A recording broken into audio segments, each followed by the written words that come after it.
grew up in the church since he was a toddler. The story of a boy who just knew he was right. The story of a boy knew if he did it his own way, did it how he wanted to do it, All right. he was going to be all right. He was going to make it. Now, can I tell you the story of a man that got to see a lot at a particular time in his life? The story of a man that the enemy just opened up a few paths of the world for him to see. Opened up a path to see drug abuse. See people going that path. He opened up a path to see alcohol addiction. Got to see a path of what is a womanizer. Got to see a path of what happens to people when they chase that wealth, when they chase that status, that gain.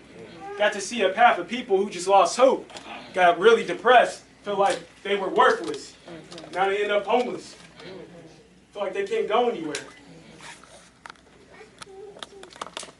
That man knew none of those paths were the path for him. But there was one thing that kept that man down. That one thing was he thrived off of proving people wrong. Dared to somebody tell him no. Dared for somebody to tell him he couldn't do it. Dared for somebody to tell him he couldn't achieve it. Give that man a day. Give that man a month. Give that man a year. Guaranteed he would do it.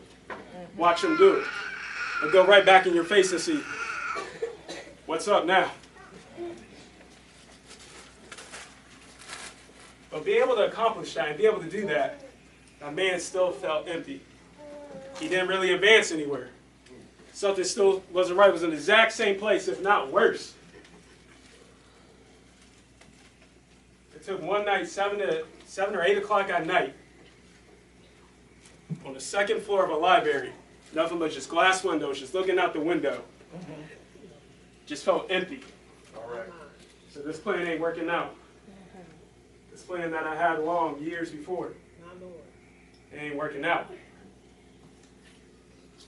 But then a voice came in the ear and said, come back home. What did that mean? The man knew what it meant. The question was, did the man want to choose that as his future story? Come back home. Now, I know I've been talking in third person. Honestly, I don't know why I've been talking in third person, but that story is the man you're looking at right now. He chose to come back home that night. He said he would do it. And there's a lot of different examples, stories, or instances that I can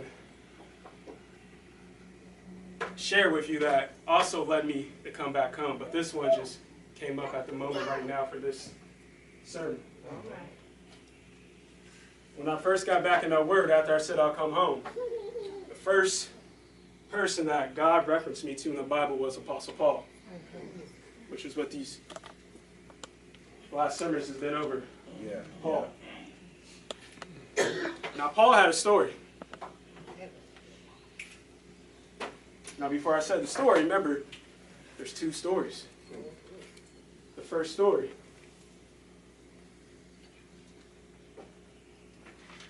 Paul he listed in here somewhere in chapter 3 exactly of what he was.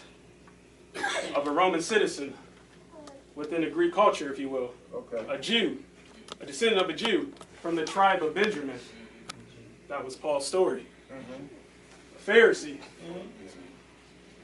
Pharisee who's based off of traditions and idolatry.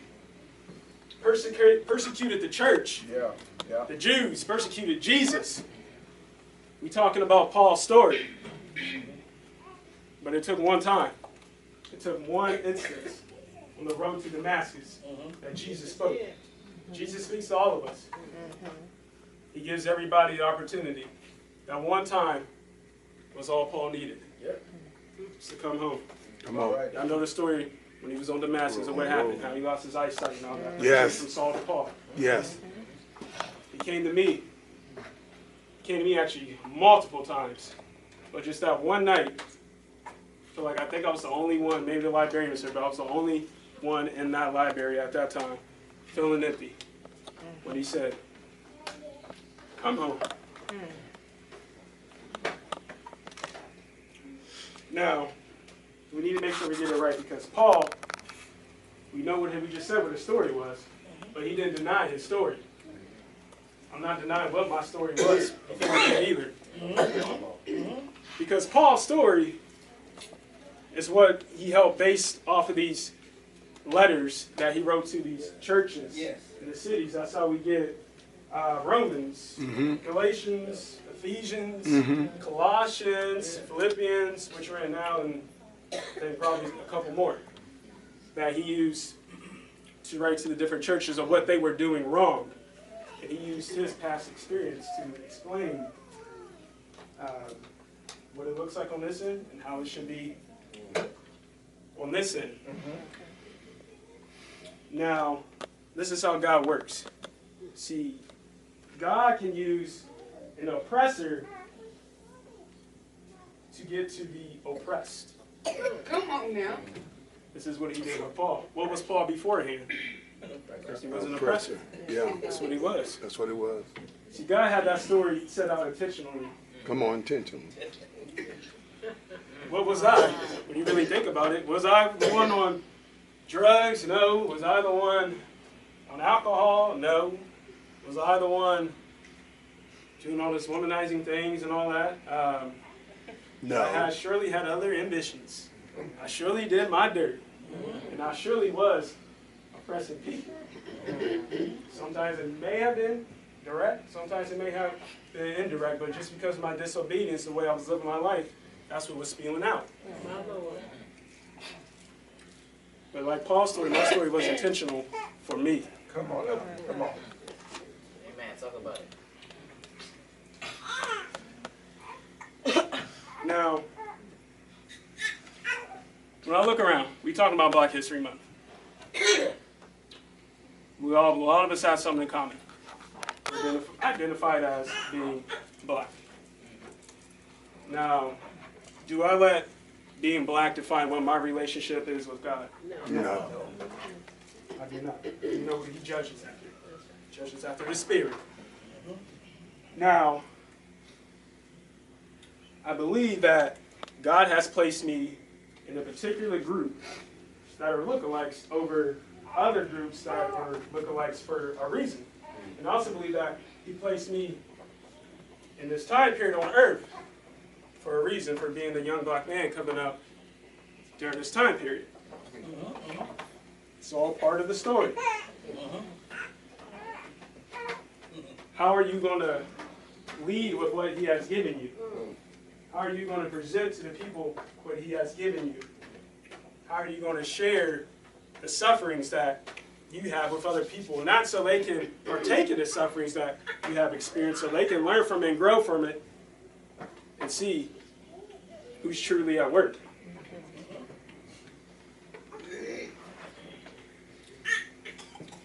So now, as for being identified as black, we go back on what the youth was going over, the ancestor. That's the word I'm looking for. We don't even have to go back that far as they did, and we learned about the Black Baptist Church in the 1700s. Was their refuge, I think, maybe Samir or somebody said. But we can just go back to late, early 1900s with the slavery as we know, because it's more closer to our time period. And we know that quite a few, if not the majority, of the ones who were enslaved, what did they hold on to? They hold on to hymns that they were singing. They were holding on to prayer. Basically what I'm trying to say is they were holding on to God as they were going through this time. So now, we can say that Reverend, thank you, you know I was coming for. Reverend Martin Luther King Jr., where do you think all his roots came from? Came from God. And we know exactly how he was a fantastic civil rights leader. And I have a few sentences, a quote from Dr. Martin Luther King that I would like to share with you. And it reads, "Before I was a civil rights leader, I was a preacher of the gospel. This was my first calling, and it still remains my greatest commitment. You know, actually, all that I do in civil rights, I do because I consider it a part of my ministry.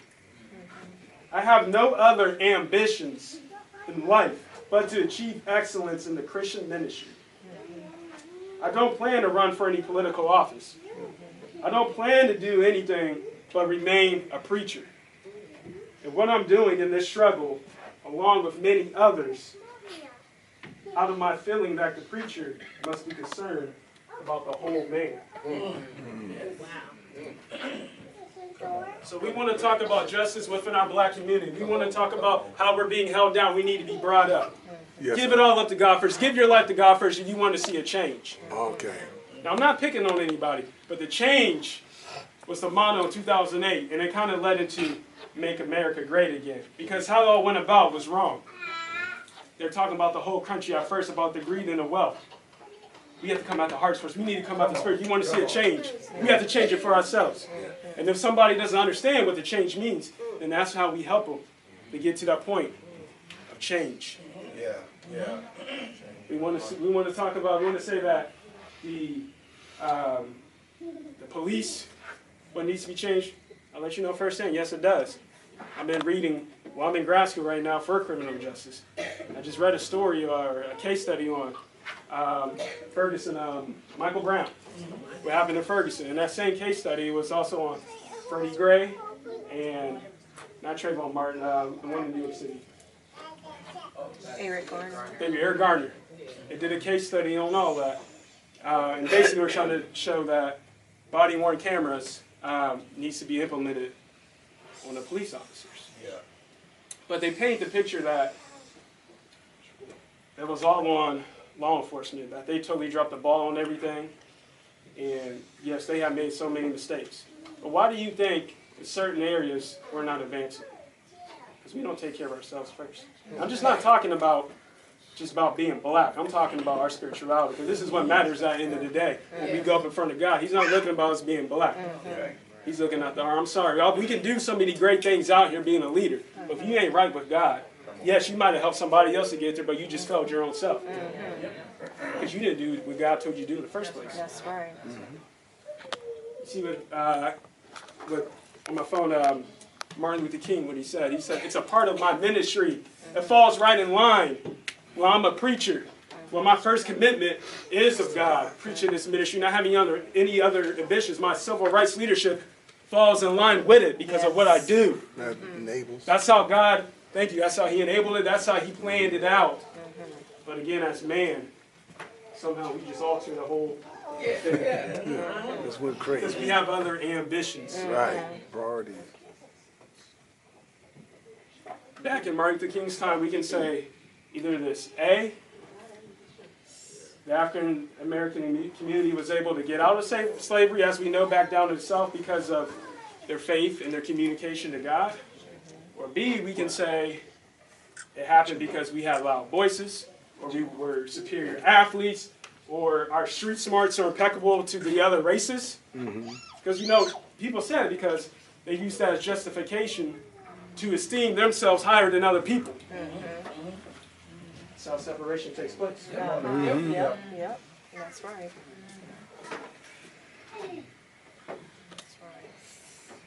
Now, this was part of Paul's story. If you go to chapter 3, verses 10 and 11. And as we're going there, this was also in the youth in their presentation about slavery, and how you can see how God intended all this to happen, because slavery, they had to endure the agony, the pain, over a long extended period of time. Jesus, what did he have to do? Nobody had it worse than Jesus. How did he endure the pain and the agony for what he was about, just for being about God?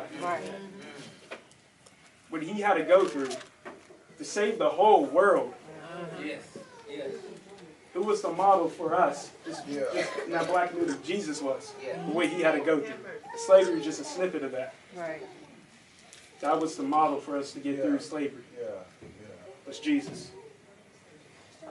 Jesus put it. It's in the Bible. It's out there for every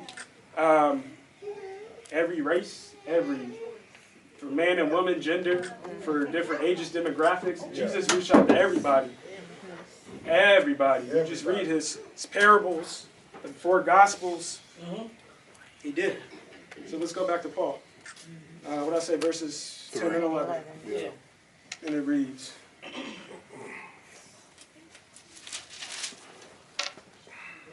I want to know Christ and the power that raised him from the dead. I want to share in his sufferings and become like him in his death. Then I have hope that I myself will be raised from the dead. So now the question is, what's your story? What is your story? Do we want to be raised back up? Do we want to share in what Jesus had to go through? Do we want to say I'm a true follower? Because look, Paul had to think about his story. We go to chapter 1. Chapter 1 verses of Philippians verses 21 through 23. And it reads, to me, the only important thing about living is Christ. And dying will be profit for me. If I continue living in my body, I will be able to work for the Lord. I do not know what to choose, living or dying.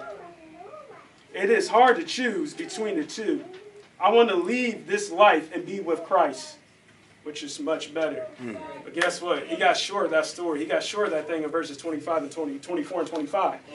And it reads, but you need me here in my body. Since I am sure of this, I know I will stay with you to help you grow and have joy in your faith.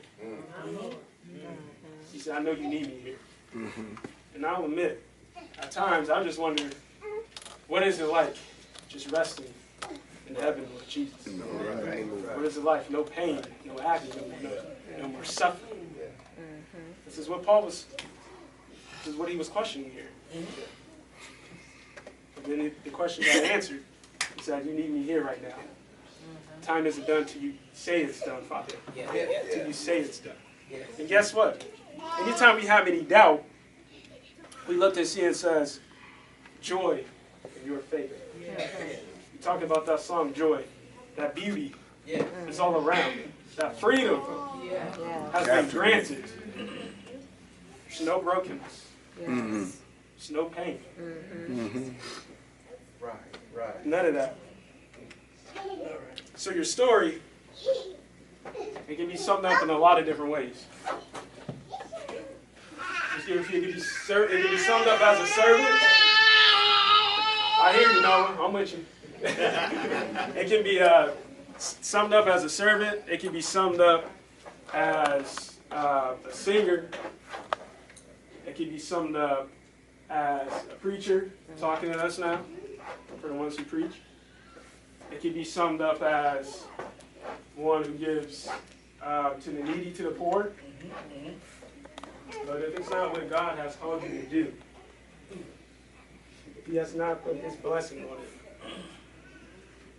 you're missing it. Yes, that's right.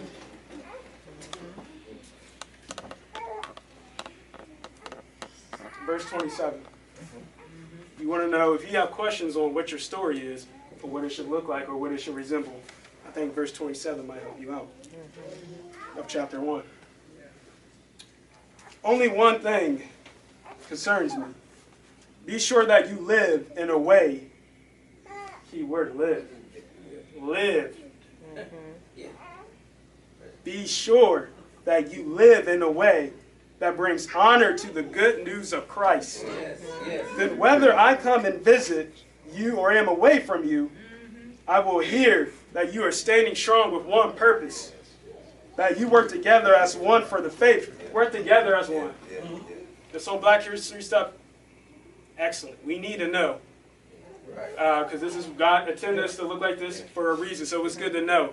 But again, we're as one. We talk about husband and wife as one. We talk about the body as one. We're one. If you Caucasian, Hispanic, Native American, all the other races, we're as one. No ifs, ands, buts about it. Deal done.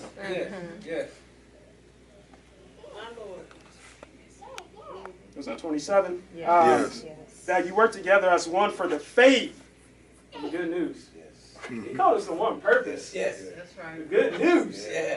We talked about being priests. That's what we learned on Wednesday at Bible study. We're priests. Giving out the good news.